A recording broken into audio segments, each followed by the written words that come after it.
और लड़के को रिवर फ्रंट पे से हमने, शायद ये कह सकते हैं कि वो यही सोच रहा था कि मैं अब कूदा या तब कूदा। तो पेरेंट्स को ऐसा लगा कि लड़का हमारा डिप्रेस हो रखा है। एक केस ऐसा सिमिलर हुआ भी पिछले महीने IIM अहमदाबाद में कि एक स्टूडेंट ने सुसाइड कर लिया। पेरेंट्स को ऐसा लगा कि भी हमारा बच्चा तो एंथुसियास्टिक है, चेयरफुल है, और ऐसा डिप्रेस कैसे हो गया। पिछले 1.5-2 महीने से जब इतना अकेला अकेला रहता है, गुमसुम सा रहता है, खोया खोया सा। पहले तो माँ को ऐसा लगा शायद कहीं कुछ अटैचमेंट हो गया हो, लेकिन फिर जो उदासी उन्होंने देखी, नहीं ये कुछ और है।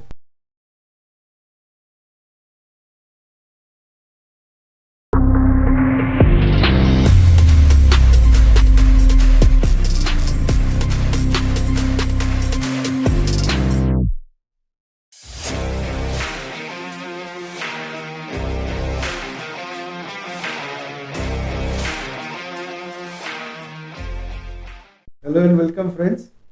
आज एक ऐसे गेस्ट को लेके आए हैं जो हमारे लिए तो बहुत ही नए हैं और उनका बड़ा ही इंटरेस्टिंग सब्जेक्ट है, प्रोफेशन उनका बड़ा इंटरेस्टिंग है, जिसकी हमें तो बहुत नॉलेज नहीं थी। तो आइए नॉलेज भी गैदर करते हैं और उनकी जो स्टोरीज़ हैं वो सुनते हैं। आज जिनसे हम बात करने वाले हैं वो है मिस्टर विशाल त्रिवेदी। मिस्टर विशाल त्रिवेदी जो है वो एक डिटेक्टिव है और 2002 से ये काम कर रहे हैं, सिंस 2000। आज 20-22 साल हो गए उनको ये काम करते हुए और हज़ारों केस उन्होंने सॉल्व किए हैं। बीट आप कॉर्पोरेट का बात कर लीजिए, पर्सनल बात कर लीजिए, IT रिलेटेड केसेस होते हैं वो बात कर लीजिए। तो इतने सारे उनके पास केसेस हैं कि अगर हम बात करने जाते हैं तो आई थिंक एक पूरी पुस्तक लिखी जा सकती है इन सीरीज़, इतने इतने इतने इतने केसेस उन्होंने रिजॉल्व किए हैं। तो आइए जानते हैं उनसे उनकी कहानी, कैसे वो इस फील्ड में आए, कितना इंटरेस्टिंग ये है, कैसे अगर किसी को इस फील्ड में आना है तो उसे क्या करना चाहिए, और केसेस के बारे में ज़्यादा इंटरेस्टिंगली जानेंगे क्योंकि मुझे तो उसमें इंटरेस्ट है। आई एम श्योर आपको भी होगा। चलिए ठीक है, उन्हीं से सुनते हैं, उन्हीं की ज़ुबानी, उन्हीं की कहानी। Sir, how are you? Fine sir, how are you and how your viewers? Oh great. आप तो पूरा ड्रेस पूरी डिटेक्टिव की है, कैप वैप लगा के। एक्चुअली डिटेक्टिव के तौर पे आए हैं, बैठे हैं, तो डिटेक्टिव की ड्रेस में ही आना चाहिए, ये बेटर रहेगा। हमारे पास कुछ हफ्ते पहले डॉक्टर साहब आए थे तो उन्होंने वो डॉक्टर की ड्रेस पहनी हुई थी, तो आपका तो बिल्कुल बनता है, स्टे इन कैरेक्टर। तो वो डॉक्टर थे तो आप डिटेक्टिव हैं तो आपकी तो ये होनी चाहिए। अच्छा विशाल सर, ये बताइए कि थोड़ा फैमिली बैकग्राउंड बताइए आपके बारे में, एंड देन लेट्स अंडरस्टैंड कि आप इस फील्ड में कैसे, क्या आपकी एजुकेशन रही और आप कैसे आए इस फील्ड में। I am a simple common man जी बिल्कुल एक कॉमन साधारण फैमिली से बिलोंग करता हूँ। कहीं कोई स्पेशल कुछ नहीं है हमारे में, जी। लोग जैसा सोचते हैं वैसा कुछ स्पेशल नहीं है। As a common man college time से मैं अपने दोस्तों के साथ, दोस्तों के लिए काम करने में, या फिर कहिए अपने लिए काम करने में, जैसे आप सभी व्यूअर्स भी जानते होंगे कि आज के टाइम में तो मोबाइल है, आपने फट से SMS किया या व्हाट्सएप चैट किया तो मैसेज पहुंच गया। लेकिन पहले मैसेज पहुंचाने होते थे तो बहुत दिक्कत होती थी, क्योंकि ज़्यादातर सामने कहने की हिम्मत नहीं होती थी। कुछ लोग तो लेटर देने में भी दिक्कत होती थी, और लेटर भी वाया वाया पहुंचाते थे, थ्रू उसमें भी नाम नहीं होते थे। तो ये लेटर पहुंचाने में या अपनी फ्रेंड के घर के नंबर लेने में, उसके घर के एड्रेस लेने में बहुत लोग दिक्कत होती थी। तो तब जो है वो हमारे जैसे दोस्त काम में आते थे। अच्छा, तो उस समय वो आपका एक अलग तरीका था, अलग यूज था आपका, मतलब बॉयफ्रेंड गर्लफ्रेंड को मिलाना और उस तरह उसकी डिटेल्स निकलवानी और ये सब। ठीक जी है, बिल्कुल। ओके। चलिए, तो एक छोटा मोटा हल्का फुल्का काम करते करते करते आपने उसको अपना प्रोफेशन बना लिया, डिटेक्टिव। बिल्कुल। चलिए, कॉलेज के बाद में एग्जैक्टली आपने क्या किया? कॉलेज के बाद में मेरे फैमिली में मेरे मामा थे, उनकी सिक्योरिटी एजेंसी चलती थी। अच्छा। तो मैं उनके साथ में एज ए सिक्योरिटी सुपरवाइज़र जाया करता था, देखा करता था, फील्ड किया करता था। तो उस टाइम पे थोड़े बहुत काम आते थे। ये बैक इन 99 की बात है। अच्छा। उस टाइम पे थोड़े बहुत केसेस आते थे, पर्टिकुलरली वो हस्बैंड वाइफ वाले, जो एक्स्ट्रा मैरिटल अफेयर और पोस्ट मैरिटल अफेयर जो कहते हैं, उसके रिलेटेड। तो साल में एक आधा केस हो गया तो फील्ड में चले गए, उसका एक्सपीरियंस लिया, और पुराना एक्सपीरियंस हमारा कॉलेज का था, तो ये इसमें इंटरेस्ट हमारा बढ़ता गया जैसे थोड़ा थोड़ा करके। फिर तो कोई बात ही मत पूछे कि पूरा ही इसमें आ गए। ओके, ठीक है। तो कितने साल आपने आपने अंकल के साथ ये बिजनेस किया? ये मैंने 2003 तक उनके साथ, मतलब 4-5 साल उनके साथ मैंने काम किया, और फिर पूरा इसी फील्ड में डाइवर्ट हो गया। तो 2002 में आपने डिसाइड कर लिया या 2003 में डिसाइड कर लिया कि मुझे डिटेक्टिव बनना है? डिटेक्टिव बनना है, यस। ओके। कुछ मूवीज का इन्फ्लुएंस रहा आपके ऊपर? हो सकता है, कह नहीं सकते। हाँ। पर फील्ड वर्क का इन्फ्लुएंस मेरे ऊपर ज़्यादा रहा, क्योंकि जो केस मैंने देखे वो बहुत इंटरेस्टिंग थे और मुझे उसमें बहुत मज़ा आया। क्योंकि लेटर पहुंचाना, नंबर लेना और फिर कहीं कुछ ढूंढना, तो ये जो एक मतलब खजाना ढूंढने जैसी बात हो गई कि किसी का कुछ अफेयर है, चलो उसको ढूंढते हैं, उसके पीछे जाना, वो कहाँ क्या कर रहा है, और फिर पार्टनर को उसके बुला लेना अगर मिल गया तो ये थ्रिल है ना, वो थ्रिल बहुत अलग थी। तो अच्छा। फिर हमने अच्छा, ये बताइए कि उस दौरान, दोस डेज, उस दौरान कोई ऐसा केस जिसकी वजह से आपको ये लग गया कि नहीं यार, I can be A successful detective? एक केस था अडालज का, मतलब अहमदाबाद के पास अडालज करके गांव है, वहाँ पे एक वेल नोन फैमिली है। अच्छा। वो लोग साबरमती में रहते थे जी।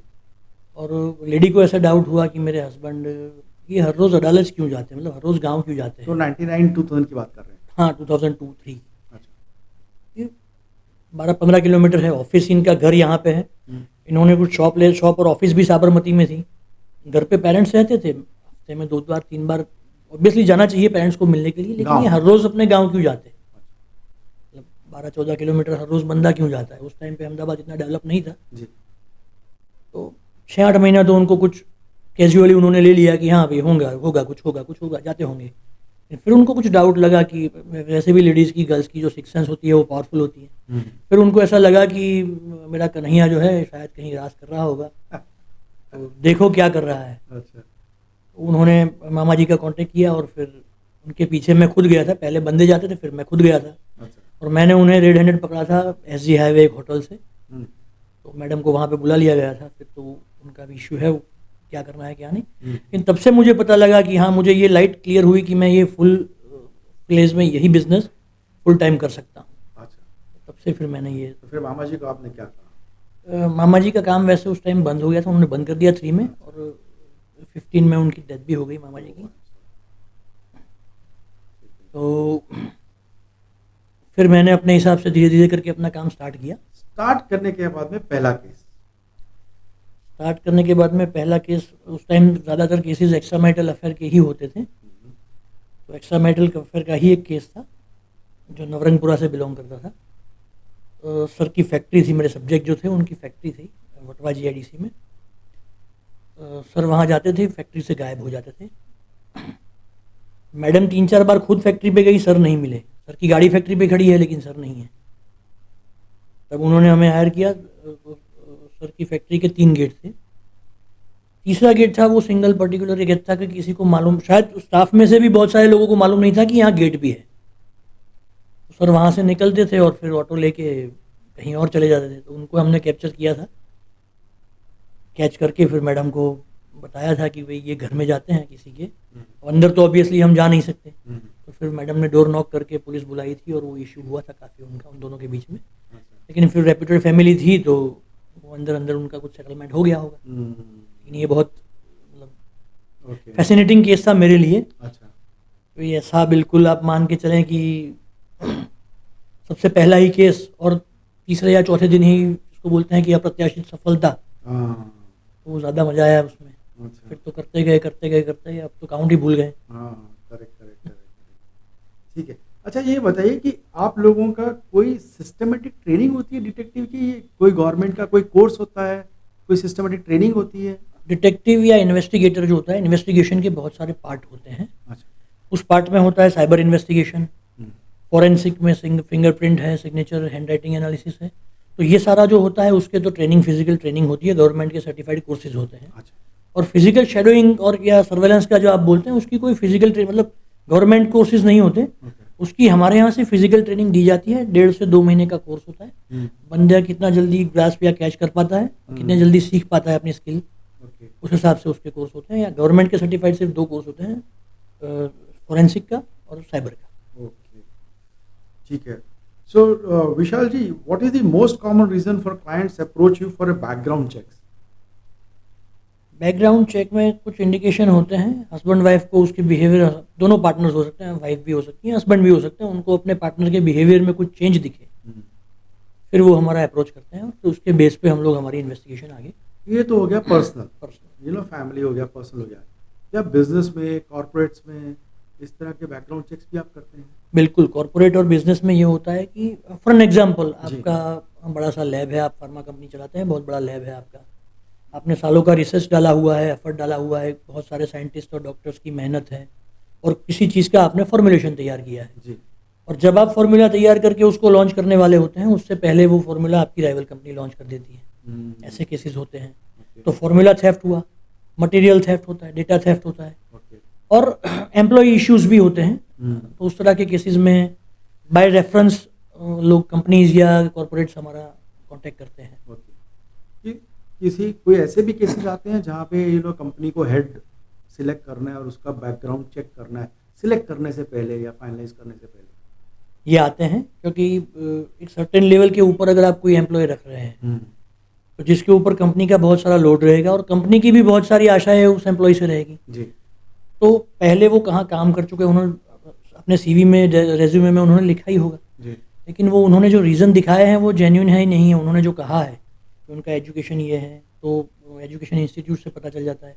उनके ऊपर कोई क्रिमिनल केसेस हैं कि नहीं है, वो लॉ सिस्टम से पता चल जाता है। और उन्होंने जिन जिन कंपनियों में पास्ट में अपनी जॉब या अपना काम वर्क दिया है, अपने एफर्ट्स दिए हैं, तो वहाँ पे उन्होंने अपना 100% दिया है कि नहीं। अगर उन्होंने वो कंपनी छोड़ी तो उन्होंने जो रीज़न दिखाया है वो सेम है या कंपनी का कुछ और कहना है। तो ये भी हम लोग इन्वेस्टिगेट करते हैं। तो लॉ एजेंसीज आपको कितना कोऑपरेट करती है ऐसे केसेस में? अगर आपको किसी के उसके पास उसके ऊपर कोई केस हुआ है या नहीं हुआ है या वो क्रिमिनल नहीं, ये सारा इन्फॉर्मेशन ऑनलाइन रहता है। ऑनलाइन रहता है? हाँ, तो उसमें लॉ एजेंसीज का वैसे कोई रोल होता नहीं है, बिकॉज आप किसी केस की इन्फॉर्मेशन है आप ऑनलाइन जाके सर्च कर सकते हैं किसी बंदे के नाम से ही। और एजुकेशनल इंस्टीट्यूट पे आप रूबरू जाके सर्च कर सकते हैं। हाँ, वो तो ठीक है, एजुकेशन इंस्टीट्यूशन का तो होता है, बट आई डोंट नो, हमें नहीं पता कि भाई लॉ एजेंसीज का और कोर्ट केसेस की इन्फॉर्मेशन भी ऑनलाइन होती है। केसेस की होती है। और कितनी एक्यूरेसी होती है जो आप इन्फॉर्मेशन गैदर करके आते हैं उसकी? आई थिंक हमारा बिजनेस जो है, धंधा जो है, वो एक्यूरेसी पे और रिजल्ट पे ही रिलाई करता है। जी। फिर भी अगर मैं कहूँ तो ये 97 से 98% तक जाता है हमारा एक्यूरेसी रेशियो। ओके। कैसे इंश्योर करते हैं क्योंकि हर जगह तो आप नहीं पहुंच सकते हैं। डिटेक्टिव है ही वो चीज़ जो हर जगह पहुंच जाए, अदरवाइज उसको डिटेक्टिव कहते नहीं। लेकिन- तो हर जगह मतलब किसी प्राइवेट रूम के अंदर या किसी होटल के अंदर किसी की प्राइवेट प्रीमाइसिस में तो जा नहीं सकते, लेकिन जो हमारी इन्फॉर्मेशन होती है वो डबल चेक होती है। हमारा बंदा है, उसके ऊपर भी शायद कभी बंदा हो सकता है, हम उसके ऊपर भी अगर किसी बंदे, मुझे ऐसा लगा कि मेरे किसी एम्प्लॉय का काम ठीक नहीं है, अच्छा। या अगर वो जो इन्फॉर्मेशन दे रहा है वो एक्यूरेट नहीं है, ओके। तो उसके ऊपर भी बंदा, उसके पीछे भी कोई बंदा होता ही है हमारा। तो प्राइवेसी, लोगों की जो आपके पास क्लाइंट आते हैं उनकी प्राइवेसी एक कंसर्न होता है उनके लिए, ऑब्वियसली। तो वो कैसे आप इंश्योर करते हैं कि उसकी कोई वो हम कभी ब्रीच नहीं करते, because according to privacy, according to act to privacy, no one can take photos और वीडियोस। कोई किसी की परमिशन के बिना ले नहीं सकता। तो ये हमें भी ये दायरा ध्यान में रखना होता है कि हम किसी की प्राइवेसी ब्रीच ना करें। जी। लेकिन हम सर्वेलेंस करके उसका लॉग बनाते हैं कि आज हमारा सब्जेक्ट नंबर बी फला नंबर की कार में फला टाइप के कपड़े पहन के वो निकला है, इतने बजे यहाँ से निकले हैं, इतना टाइम इनको रोड पे गया, वाया ये रोड से ये रोड होते हुए यहाँ से ये लोकेशन पे होते हुए यहाँ पे पहुंचे हैं, यहाँ इस टाइप के एक बंदे को मिले हैं जो हमें कैजुअल लगा कि उनके बिजनेस के रिलेटेड हो सकता है। उसके बाद में निकले हैं, किसी कैफे में गए हैं, वहाँ इस टाइप की एक महिला से मिले हैं और ये मीटिंग हमें कुछ अनकैजुअल लग रही है, उनका बिहेवियर और उनका जो स्ट्रक्चर है वो इस टाइप का है, और फिर वो हमारे क्लाइंट को इन्फॉर्मेशन दी जाती है। क्लाइंट अगर वहाँ आना चाहे लोकेशन पे तो इट डिपेंड ऑन देम। क्या मर्यादा आती है आप लोगों के काम में? अगर हमें फ्री हैंड दिया जाए, अगर गवर्नमेंट की तरफ से लॉ में या बाय लॉ फ्री हैंड दिया जाए तो हमको एक्चुअली बहुत सारी मर्यादाएं आती है। कोई चीज़ अगर मैं किसी को कहूँ कि ये हो रहा है और मैं किसी को दिखाऊं कि ये हो रहा है, तो दोनों चीज़ों में बड़ा अंतर होता है। किसी चीज़ की बात होनी और किसी चीज़ का प्रूफ होना। तो हमारा जो काम होता है वो सिर्फ आपको मैं बुला के दिखा सकता हूँ, उसका कोई रिकॉर्डिंग या उसका कोई एविडेंस तो हमारे पास होता नहीं है। या तो आपको फिर लोकेशन से सीसीटीवी क्लाइंट अपने हिसाब से गैदर करे। अच्छा। तो ये थोड़ा हमको लगता है कि गवर्नमेंट एजेंसीज को, जैसे कि आप यूके, यूरोप हैं या यूएस है, ऑस्ट्रेलिया है, इन देशों में डिटेक्टिव जो है वो गवर्नमेंट के साथ कोलैबोरेट करके अपना काम कर सकते हैं। तो ऐसा कुछ इंडिया में भी करना चाहिए। आप लोगों का एसोसिएशन भी है डिटेक्टिव एजेंसीज का? हाँ, एपीडीआई है हमारा association, all India private detective association है। ओके। तो वो क्या गवर्नमेंट के साथ रिप्रेजेंट करता है? वो हमारे डिटेक्टिव की सेफ्टी, अगर किसी केस में ऐसा हुआ कि कोई चीज़, कोई गैर कानूनी प्रवृत्ति करते हुए कोई बंदा इलीगल एक्टिविटी में उसको हम देख रहे हैं और उसको भी पता लग गया कि मेरे पीछे कोई है, तो उस टाइम पे डिटेक्टिव की सेफ्टी जो है वो मायने रखती है, तो एपीडीआई उस टाइम पे वर्क करता है। बताइए विशाल जी, कितना सच होता है और कितना फेक होता है जो हम मूवीज में देखते हैं एक डिटेक्टिव को और जो हम एक रियल लाइफ के डिटेक्टिव को देखते हैं? बहुत सारा फेक होता है, 30% सच होता है अच्छा। और 70% जो है वो एजम्पशन या कल्पना या उसको कहें कि तड़का लगाया हुआ होता है हाँ। कि इसमें डिटेक्टिव कोट पहने है, हेड पहने है, बाइनोक्यूलर लिया है या मैग्नीफाइंग ग्लास लेके दौड़ रहा है, गन वन है उसके साथ, हाँ। किसी को ठोक रहा है, मतलब उसके ऊपर कोई लॉ नहीं लग रहा, ये यहाँ से कूद रहा है, वहां से कूद रहा है, ये पॉसिबल नहीं है। अच्छा। स्पेशली इन इंडिया तो पॉसिबल नहीं है। रॉ है या मोसाद है या सीआईए है, ये एजेंसीज करती होंगी, प्राइवेट डिटेक्टिव के लिए पॉसिबल नहीं तो है। हम नहीं देख सकते विशाल जी को कूदते हुए हाथ में गन पकड़ के, हाथ में गन पकड़ के किसी को ठोकते हुए नहीं देख सकते। अच्छा, ठीक है, ठीक है, ठीक है, ठीक है।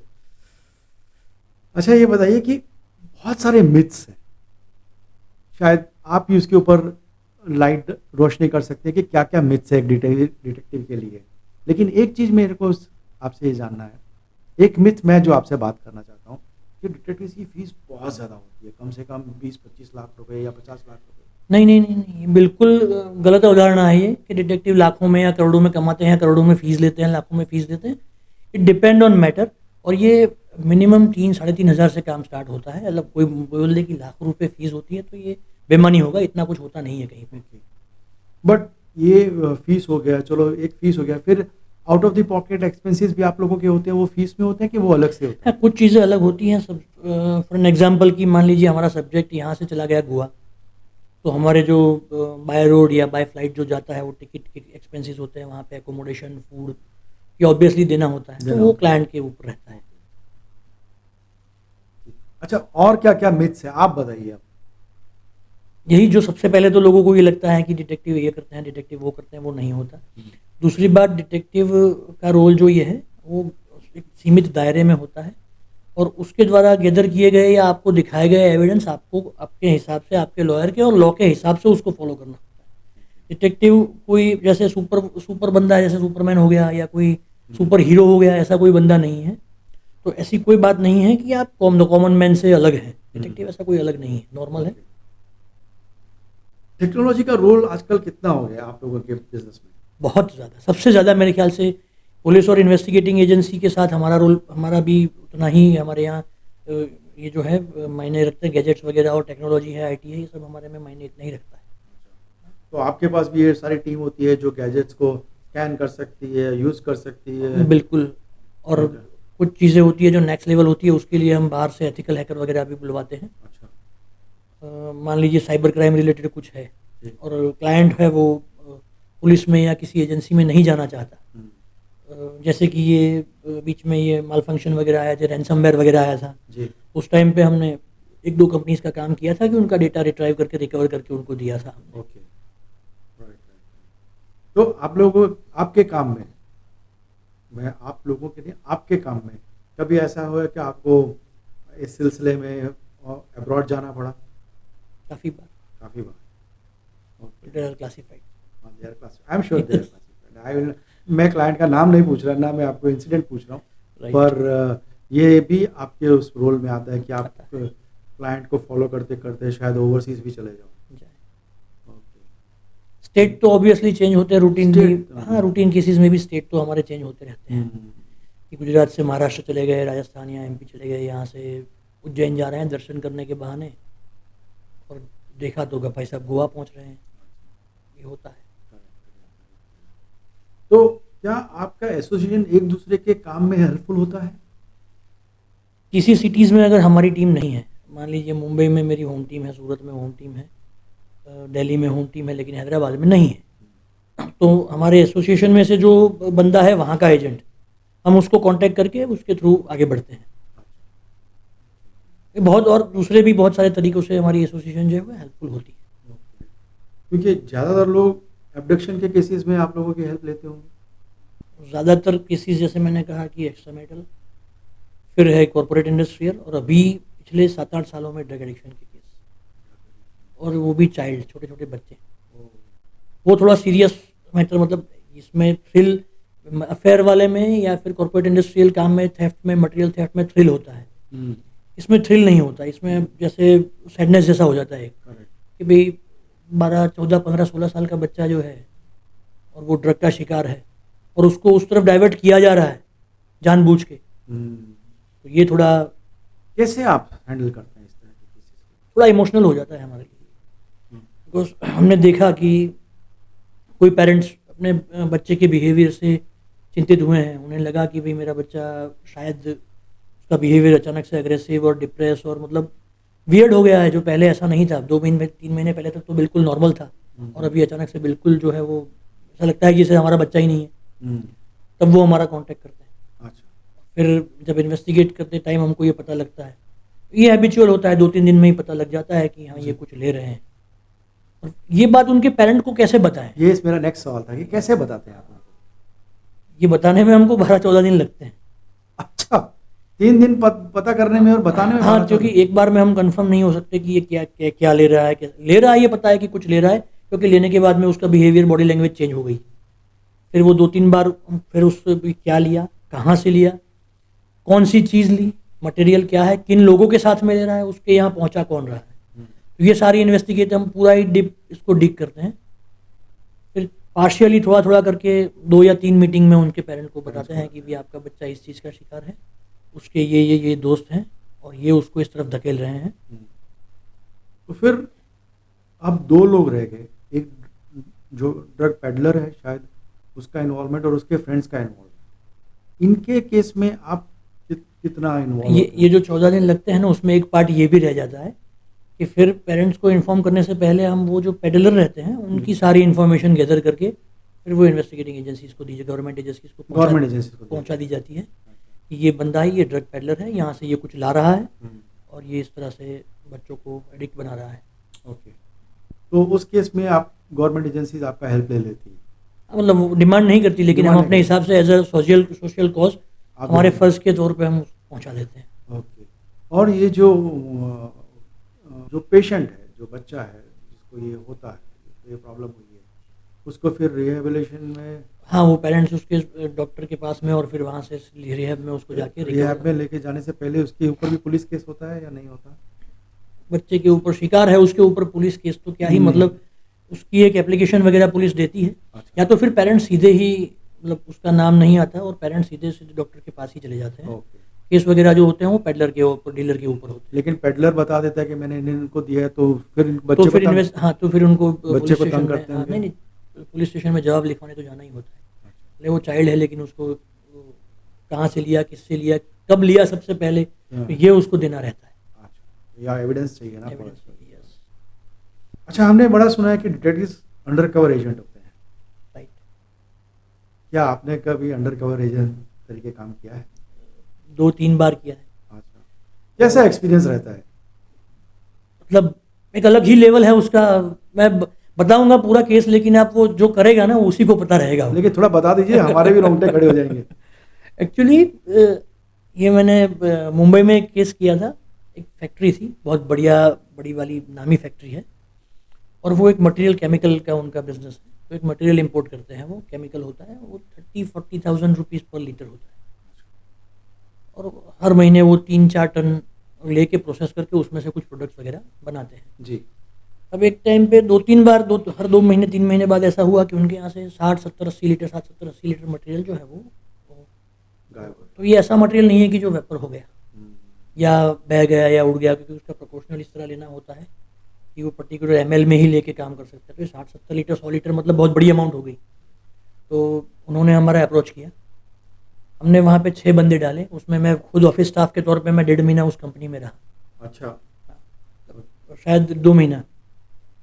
और पूरी 4 लोगों की वहाँ से हम लोगों ने टीम तय करी उनकी, कि एक मैनेजर लेवल का एक बंदा था, एक गोडाउन में केमिकल के तौर पे जो काम करता हो वो बंदा था, 2 लेबर थे, और एक ट्रक वाले के साथ में मिलकर उन्होंने ये सारा स्कैम चलाया हुआ था।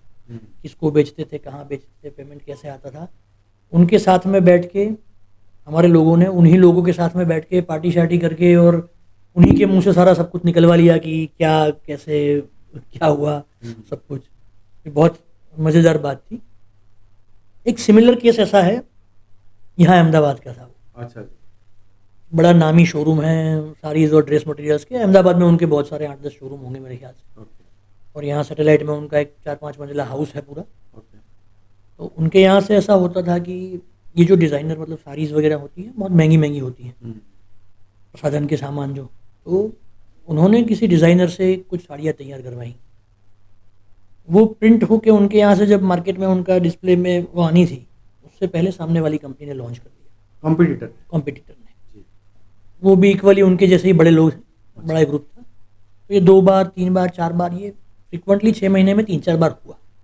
तब उनको डाउट हुआ कि ये 1 बार 2 बार तो कोइंसिडेंस हो सकता है कि शायद डिज़ाइन किसी के दिमाग में आई और कहीं पहुंच गई, लेकिन हर बार कलर कॉम्बिनेशन, पैटर्न, डिज़ाइन सब एक जैसा, मटेरियल सब एक जैसा, ऐसा कैसे हो सकता है। फिर उन्होंने हमारा कांटेक्ट किया। मैं खुद वहाँ पे 1.5 महीना कुबलर बन के, मोची बन के मैं खुद वहाँ बैठा था, कहाँ पे? शोरूम के बाहर। बाहर? हाँ, अच्छा 450 से ज़्यादा एम्प्लॉयज़ जो थे उनके, उनको हमने स्कैन किया। हाँ हाँ उसमें से 2 एम्प्लॉयज़ को पकड़ा था। अच्छा इनकी एक प्रोसेस होती है कि छपाई जो होती है वो वुडन ब्लॉक पे होती है। जी तो वुडन ब्लॉक तैयार होकर इनके फैक्ट्री पे जाते थे, उससे पहले उसकी कॉपी निकल के कहीं और जाती थी। ओ वो हमने रेड हैंडेड पकड़वाया था। फिर वो उन्होंने अपने हिसाब से डिसिप्लिनरी और लीगल एक्शन जो लेने होंगे वो लिए होंगे।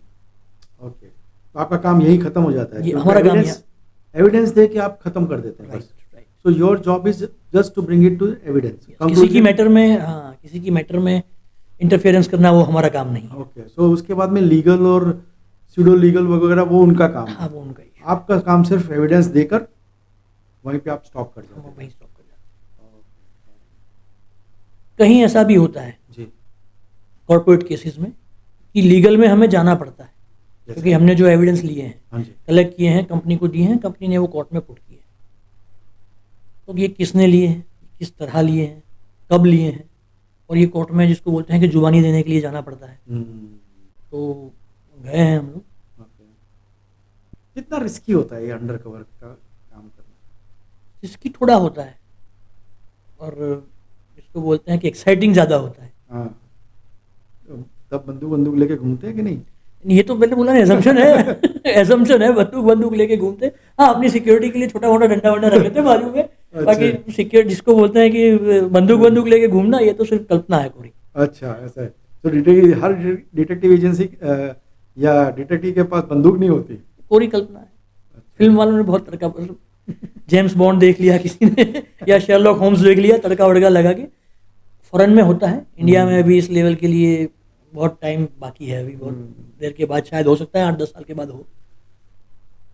अच्छा ये बताइए विशाल जी, आपके पास अगर केस आता है तो आप कैसे उसको स्टार्ट करते हैं और कंक्लूजन पे लाते हैं, और क्या क्या उसकी रिपोर्टिंग होती है बीच में टू द क्लाइंट, या क्या होता है?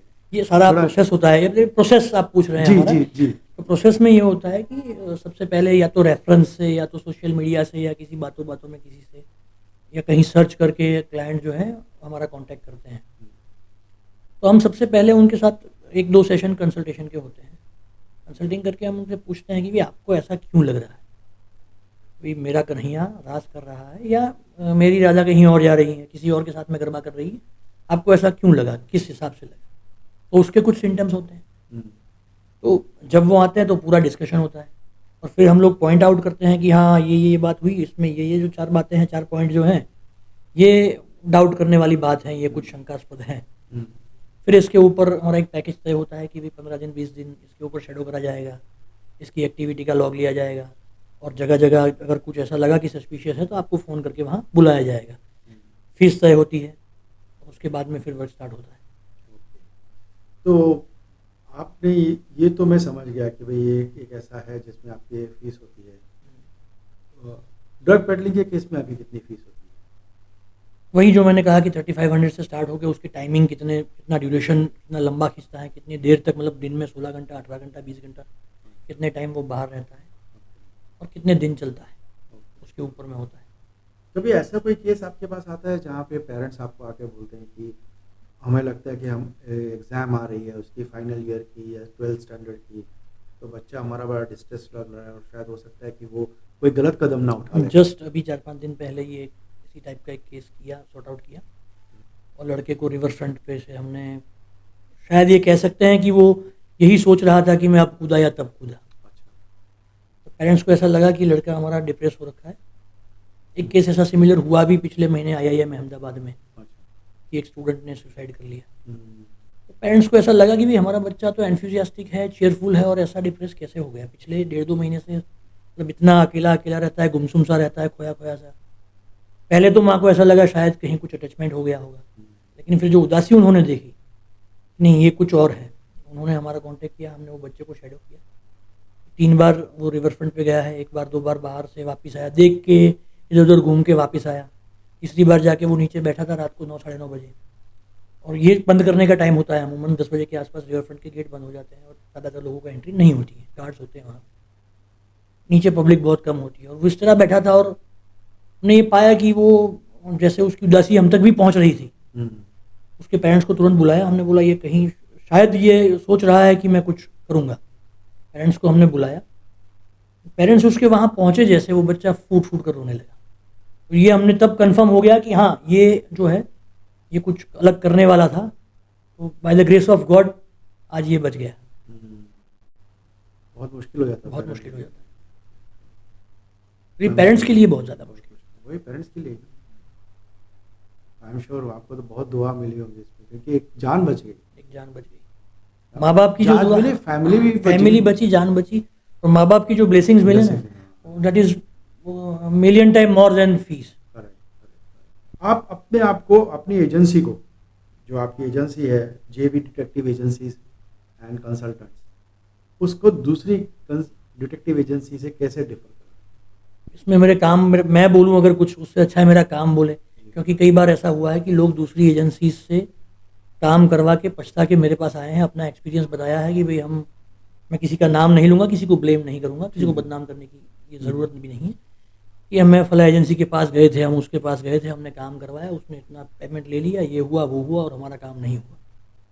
और उसके बाद में जब मैंने उनको रिजल्ट ला के दिया है, उनके जो रिएक्शंस थे वो मुझे लगता है कि ये जो रिएक्शन और रिजल्ट जो है ना, वो मुझे दूसरों से अलग करते हैं।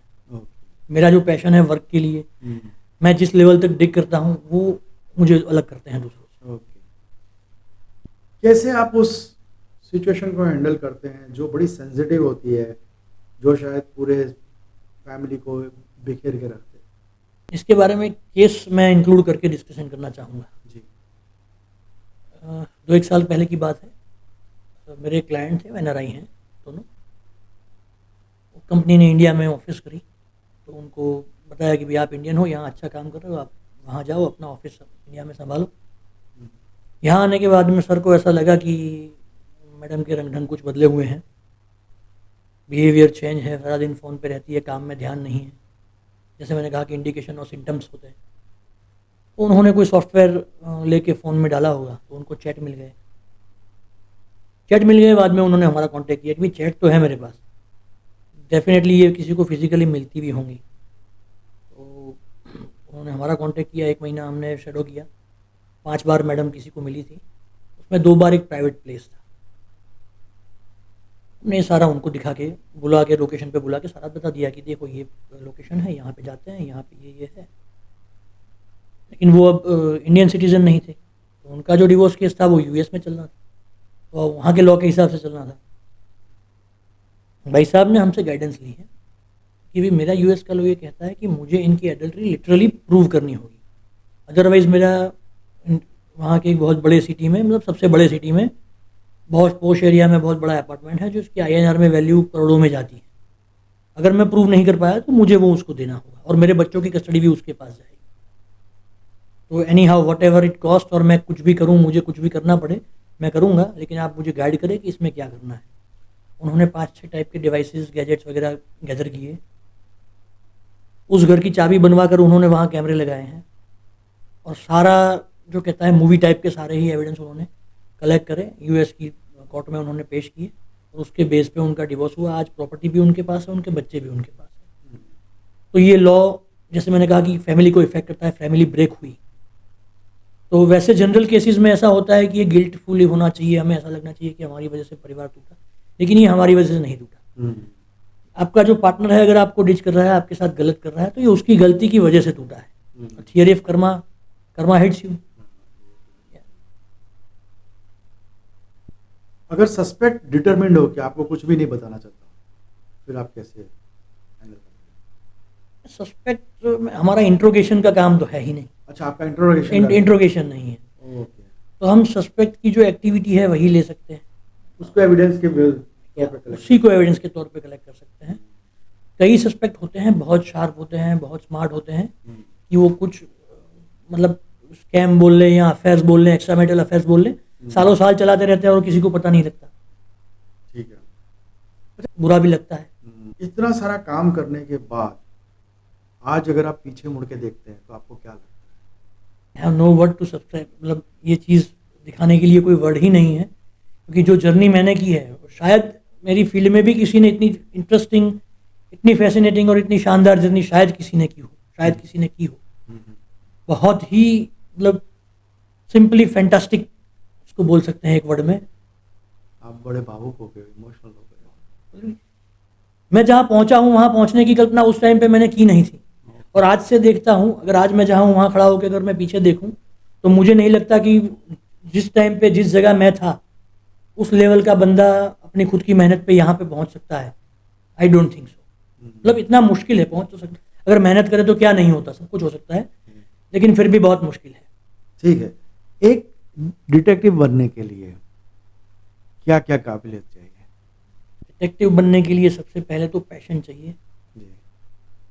16 घंटा अगर आपका सब्जेक्ट एक जगह से नहीं हिला और आपको 16 घंटा वहाँ बाहर बैठ के वेट करना है उसका, तो सबसे पहला तो बात यह है कि पेशेंस चाहिए। ठीक है, दूसरी बात यह है कि पैशंस हो गया, पेशेंस हो गया। पेशेंस हो गया, पैशन हो गया, पेशेंस भी हो गया।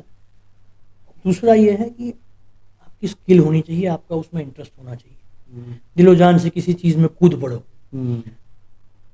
और इसका नॉलेज, ट्रेनिंग, कुछ चीज़ें जो है वो सीख के ही आती है, मैं बता नहीं सकता या डिस्क्राइब नहीं कर सकता। हर एक फील्ड में ऐसा होता है कि उसका जो मास्टर होता है वो चीज़ बोल के बता के डिस्क्राइब नहीं कर सकता, वो उसके एक्सपीरियंस से सीखते सीखते और गलतियों से सुधारते सुधारते ही आती है।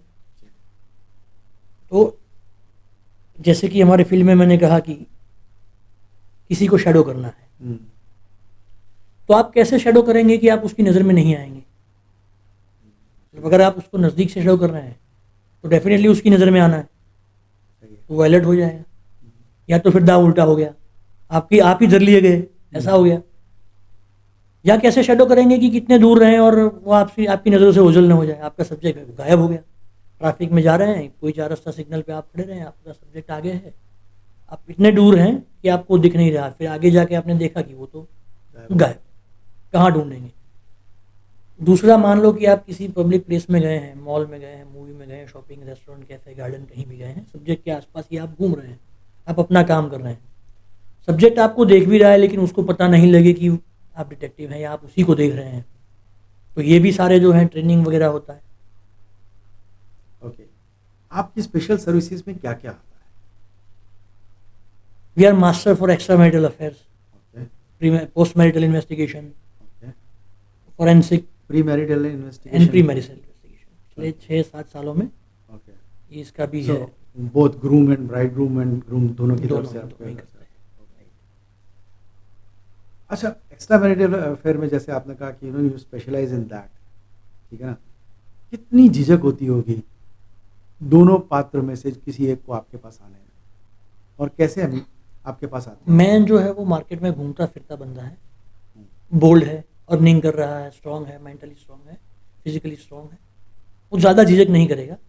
वो ज़्यादातर मैन अप्रोच कर लेंगे जल्दी से, उसको एक बार डाउट लगा अपने थ्रू, या शायद थोड़ा शाय बंदा है तो किसी दोस्त के थ्रू, लेकिन वो कांटेक्ट जल्दी कर लेगा। गर्ल्स के लिए थोड़ा मुश्किल होता है, लेडीज़ जो होती हैं वो ज़्यादातर, इंडिया में अभी रेशियो, बहुत सारी लड़कियां हैं, विमेन एम्पावरमेंट है, बहुत सारी लड़कियां गर्ल्स काम कर रही हैं, ये अच्छा भी है और भी बढ़ेगा, लेकिन अभी भी इंडिया में परसेंटेज वाइज आप देखें तो ज़्यादातर महिलाएं हैं जो गृहिणी हैं, हाउस वाइफ हैं, तो उसके लिए ये उसको पता है, अच्छा उसकी सिक्स सेंस ज़्यादा पावरफुल है बंदे से, तो वो ताड़ तो रही है, उसको पता तो लग रहा है कि कहीं कुछ गड़बड़ है, लेकिन वो किसको बताए?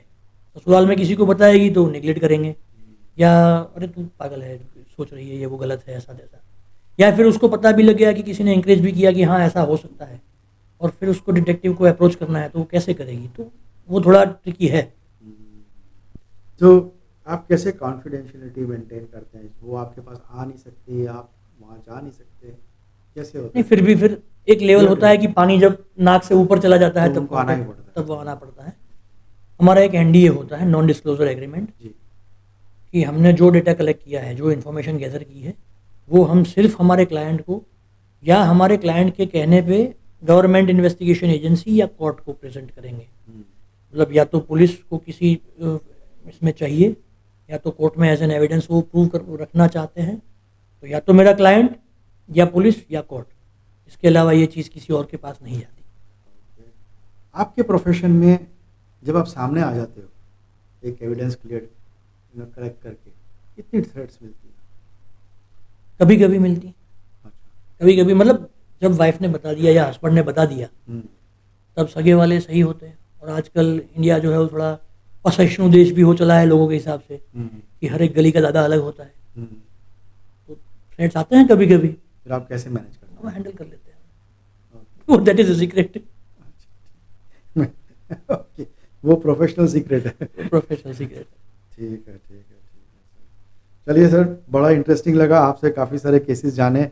और कोई इंटरेस्टिंग मतलब एकदम टफ केस जो आपने मैनेज किया, वो एक लास्ट में बताइए आप। और 2 केसेस, एक जो आपके दिल के बहुत करीब है और एक जो टफेस्ट केस है। दोनों एक ही केस है। अच्छा। मेरे क्लाइंट थे, उनका नाम या एरिया या सिटी भी मैं डिस्क्राइब नहीं करूँगा, नहीं करिए ना। बिकॉज ऑफ कि ये केस ऐसा है कि ये शायद हज़ारों में या लाखों में एक केस ऐसा होता है, ओ। तो शायद लोगों को पता चल जाए। जी जी।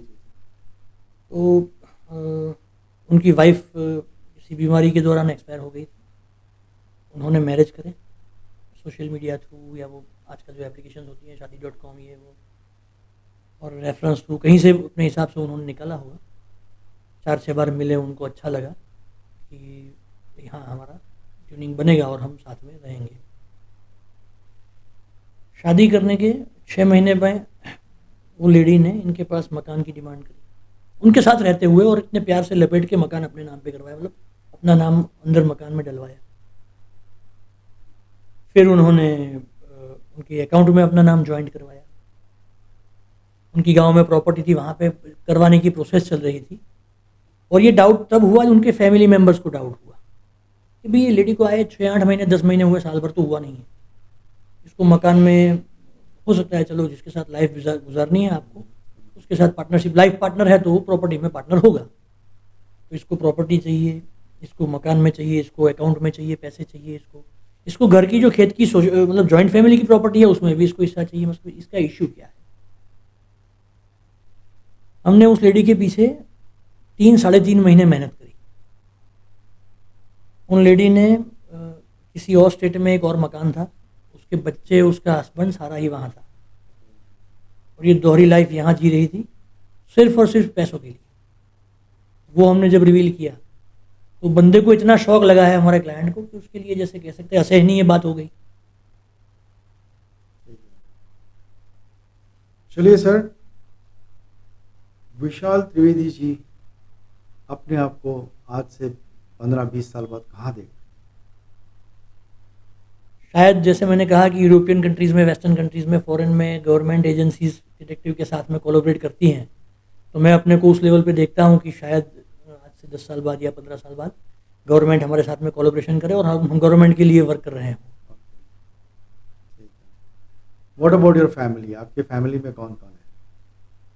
फैमिली में मेरे बेटर हाफ हैं, वो भी डिटेक्टिव का ही मेरे साथ में ही कभी कभी फील्ड में आते हैं और बहुत अच्छे काम करते हैं। अच्छा। 2 बच्चे हैं हमारे। फादर अभी रिसेंटली 20 में कोविड से जस्ट पहले एक्सपायर हुए। तो बच्चे आपके फील्ड में आना चाहते हैं? डॉटर मेरी स्पेशली आना चाहती है, she is interested in this things. How old is बच्चा अभी छोटा है, she is in the college. तो definitely almost now time for her to select a career. Yes, और वो शायद करेगी क्योंकि उसका इंटरेस्ट है इसमें। इंटरेस्ट है। क्या आप लोगों ने कभी गवर्नमेंट को ये सजेस्ट नहीं किया कि इस तरह की कोई कोर्सेज होने चाहिए जिसमें आप ये सारे कोर्सेज को एक साथ मिला के गवर्नमेंट, अगर हमने गवर्नमेंट ऑफिशियल्स को और मिनिस्टर लॉबी में भी ये 2-3 बार ये मैसेज हमने पहुंचाए थे कि इस तरह से कुछ होना चाहिए, क्योंकि गवर्नमेंट को हमारा लाभ मिल सके। क्योंकि बाज़ार में, मार्केट में इंडिया की पॉपुलेशन के हिसाब से इतने सारे बंदे हैं कि आप उनको बिना अपॉइंट किए, बिना गवर्नमेंट जॉब में अपॉइंट किए भी उनका यूज़ कर सकते हैं, यूज़ कर सकते इन्फॉर्मेशन ले सकते हैं, और छोटी छोटी जगह से इन्फॉर्मेशन आपको मिल जाएगी। हैं। किस केस में आपको गवर्नमेंट लॉ एजेंसीज के पास जाना पड़ता है, कभी जाना पड़े तो? जैसे मैंने कहा कि ड्रग वाले केसेस में हम लोग गवर्नमेंट को, मतलब गवर्नमेंट एजेंसीज को, नारकोटिक्स है, ATS है, पुलिस है या क्राइम ब्रांच है, उनको वाया वाया हम लोग पूरे सारी इन्फॉर्मेशन वहाँ पहुँचा देते हैं, फिर वो उनके ऊपर होता है। एक केस बड़ा मैं इंटरेस्टिंग और एक शायद रह गया वो मैं कहना चाहूँगा जी। कि एक बड़ा सा सिटी है, पूरे धर्म के आधार पर, मतलब धार्मिक सिटी बोल सकते हैं, गुजरात का है। एक संप्रदाय के लिए बहुत महत्व रखता है, बहुत सारे मंदिर वहाँ उनके, कम से कम नहीं तो 200-400 मंदिर भी होंगे। और वहाँ के एक साधु थे, और वो साधु किसी महिला के साथ में उनका था, ये हमने कैप्चर किया था। तब हमें थोड़ा हर्ट हुआ था, क्योंकि ये आज संत या साधु जो है वो अपनी उसकी एक छवि है, उससे हज़ारों लोग प्रेरित होते हैं। अगर उसका कैरेक्टर, उसका चरित्र ही ऐसा है तो वो दूसरों को क्या प्रेरणा देगा।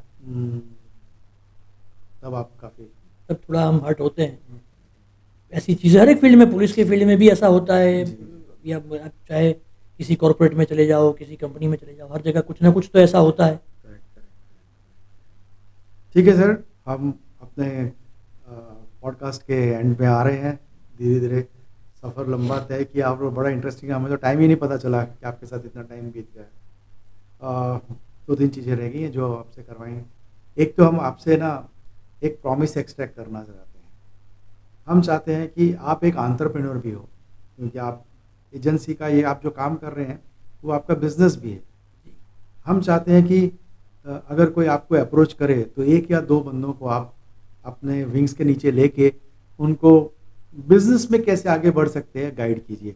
शायद आपका प्रोफेशन हो या नहीं हो, एक बात अलग है, किसी भी प्रोफेशन में। तो ये हम आपसे प्रॉमिस एक्सट्रैक्ट करवाना चाहेंगे। डेफिनेटली मैं आपको प्रॉमिस करता हूँ। एक्चुअली ये काम मैं कर भी चुका हूँ, जैसा मैंने बताया कि 70 बंदे मेरे यहाँ से काम करके गए हैं, जिन्होंने अपने बिजनेस 7-8 बंदों ने स्टार्ट किए हैं। अगर आपके पॉडकास्ट के थ्रू, आपके व्यूअर्स के थ्रू कोई भी बंदा मेरे पास आता है और मुझसे कुछ सीखना चाहता है, तो उसकी स्किल के बेस पे मैं उसको, सिर्फ ऐसा नहीं कि डिटेक्टिव, बहुत सारे काम ऐसे हैं कि जो इसके कनेक्टेड हैं और इसके कनेक्टेड नहीं भी हैं बाहर में, तो उसके रिलेटेड मैं उनको सिखाऊंगा, नरेट करूंगा, तैयार करके उनको मतलब खुद का बिजनेस करने के लिए एंकरेज करूंगा। तो सुन लिया फ्रेंड्स, आप में से किसी को भी इंटरेस्ट है इस फील्ड में जाने का या बिजनेस का कोई भी हेल्प लेने के लिए, नॉन फाइनेंशियल गाइडेंस लेने के लिए, टिप्स लेने के लिए, कैसे बिजनेस को आगे बढ़ाया जाता है, कैसे पैशन देखा जाता है, कैसे पेशेंस रखी जाती है, क्योंकि पेशेंस और पैशन के बाद ही प्राइस मिलता है। ये इनका, मैं तो इस सारी जर्नी से ये समझा हूँ कि पैशन और पेशेंस के बाद ही इनको प्राइस मिलता है। तो ये आप कभी भी उनको अप्रोच कर सकते हैं। हम सर का नंबर दे देंगे, कॉन्टैक्ट डिटेल्स वगैरह आपको दे देंगे। You can always go to him and seek his help and assistance. एक हमारा होता है स्कूप, जिसको हम कहते हैं, जिसको कहते हैं success code of ordinary person. एक इंसान ऑर्डिनरी होता है, कहीं ना कहीं लाइफ में जाके वो सोचता है कि मुझे ऑर्डिनरी नहीं रहना, एक्स्ट्रा ऑर्डिनरी बनना। तो हम जानना चाहते हैं कि विशाल सर त्रिवेदी जी का स्कूप क्या है। सारी दुनिया को, सारे यंगस्टर्स को और आपको स्पेशली, सबको, आपके व्यूअर्स को मैं कहना चाहूँगा कि सर ने कहा कि हर एक बंदा ऑर्डिनरी होता है। आई डोंट थिंक सो कि हर एक बंदा ऑर्डिनरी होता है। मेरे ख्याल से हर एक बंदा जो है एक्स्ट्रा ऑर्डिनरी होता है। उसको सबसे पहले अपने अंदर की जो खास चीज़ है उसे ढूंढना रहता है कि आप ढूंढो आपके पास क्या है। कोई म्यूजिशियन अच्छा बन सकता है, कोई अच्छा स्पीकर बन सकता है, कोई अच्छा एंटरप्रेन्योर बन सकता है, कोई अच्छा बिजनेसमैन बन सकता है। आप जो भी काम करो, चाहे छोटे से छोटा हो, वर्क और पैसा ये दोनों अलग चीज़ है। आप अगर अपने वर्क में स्पेशल हो, मास्टर हो, तो पैसा आपके पास भाग के आएगा, जक मार के आएगा। आप जो है अपनी जो स्पेशलिटी है उसको समझो, उसके ऊपर उसको तराशो, उसके ऊपर नरेट करो, उसके ऊपर वर्क करो। आप अपनी सफलता आप अपने आप पालोगे। थैंक यू, बहुत बढ़िया बात की आपने। आई एम श्योर कि आपकी इस जो 30 सेकंड की जो आपने बात बताई है उससे काफ़ी लोग प्रेरित होंगे। Hope so. चलिए सर, हम लास्ट में आ रहे हैं। मैं आपके लिए फोरम ओपन रखता हूँ, आप जो भी व्यूअर्स को बात करना चाहें आप कर सकते हैं डायरेक्टली। मेरे और आपके व्यूअर्स को मैं ये बताना चाहूँगा कि पिछले कुछ समय से, पिछले 4-6 महीनों से आपने न्यूज़ एजेंसीज में, न्यूज़ में, न्यूज़पेपर्स में ये देखा होगा कि फ्रॉडस्टर्स और साइबर फ्रॉड जो हैं वो डिजिटल अरेस्ट नाम की एक चीज़ है। डिजिटल अरेस्ट करा है, आपको वीडियो कॉल आएगा, आपके नाम से, आपके पार्सल में से ड्रग्स मिला है, आपके अकाउंट में करोड़ों रुपए जमा हुए हैं, आपको डिजिटल अरेस्ट किया जा रहा है। मतलब एक बंदा प्रॉपर वेशभूषा में पुलिस की ड्रेस में बैठेगा, पीछे पुलिस का लोगो लगा होगा और आपको ट्रैप करेगा, आपके लिए आपके पास पैसे आस्क करेगा, आपको जेल में डाल देंगे, आपके ऊपर ये कार्रवाई होगी, ईडी आएगी, पुलिस आएगी, सीबीआई आएगी, आपको अरेस्ट कर रहे हैं। ये न के प्रकार है ना, वो डरा के धमका के आपसे पैसा ऐंठने का प्रयत्न करेंगे। Police, cyber crime, CBI, CID, कोई भी गवर्नमेंट की इन्वेस्टिगेशन एजेंसी जो होती है, तो ये डिजिटल अरेस्ट नाम की कोई चीज़ नहीं है। तो इस तरह के फ्रॉड में मत फंसिए। दूसरी बात यह है कि पिछले 10-12 सालों से सोशल मीडिया और मीडिया का जो प्रभाव है, अपनी लिंक, अननोन लिंक को क्लिक न करें, आपके पासवर्ड किसी को न दें, चाहे आपका खास अंगत मित्र ही क्यों ना हो। आपको पेमेंट करना है तो अपने हिसाब से अपना पिन दबाएं, किसी और को अपना पिन और अपने पासवर्ड न दें। सेफ रहें, सुरक्षित रहें। Thank you sir, thanks a lot. बड़ा आनंद आया आपका, और आपने जो लास्ट में 1-1.5 मिनट में जो माहिती दी, जो इन्फॉर्मेशन दी व्यूअर्स को, वो बहुत बढ़िया रही। Thank you once again, and we look forward to you कि आपका कोलैबोरेशन जो आप सोचते हो सरकार के साथ हो, वो हो जाए, वो अच्छा चले। और हम तो ये भी चाहेंगे कि शायद आपको कोई फॉरेन की एजेंसी आपके साथ कोलैबोरेशन करे। है, हमारे ऑलरेडी कोलैबोरेटर्स हैं और भी करेंगे। जी, चलिए, all the very best to you sir. Thanks a lot. Thank you sir.